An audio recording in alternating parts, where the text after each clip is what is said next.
मेहमान बना दे। इस तख्ती की दीवानी में मुश्किल है गुजारा, या वक्ती हवम का मुझे मेहमान बना दे।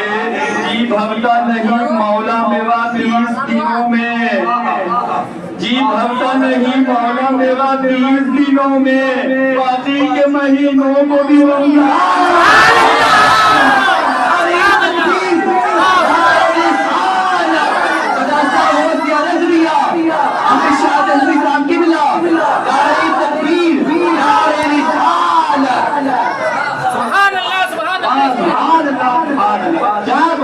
नहीं मौला मेरा 30 दिनों में, आती के महीनों को भी रमजान बना दे।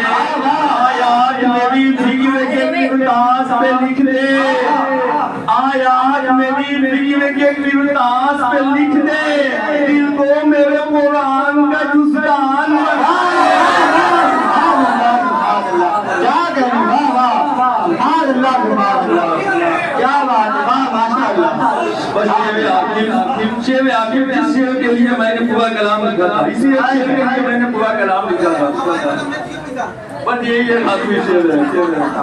ऐ शख्स तू हुफ़ाज़ से करता है मोहब्बत, ऐ शख्स तू हुफ़ाज़ से करता है मोहब्बत, क्या तुझको खुदा हाफ़िज़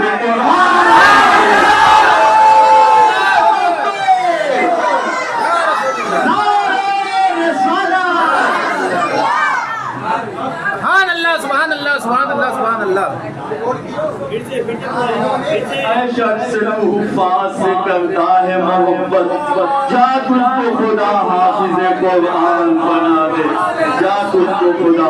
अब आपकी बारगाह में सैयद साबिर साहब आ रहे हैं वाज़ो नसीहत के लिए।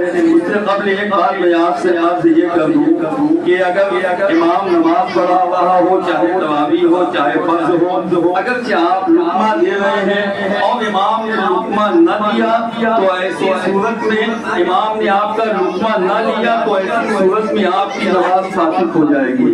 ऐसा मामला यहाँ पे पेश आया। मुझे लुक़मा दिया गया, चूँकि मुझे लुक़मा लेने लायक नहीं था, जेल में था, बाद में बता दिया जाएगा, लेकिन बात ज़हन से निकल गई।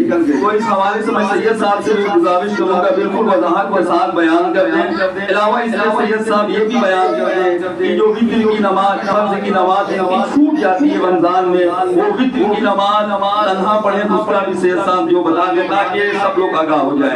माइक पर सैयद साहब।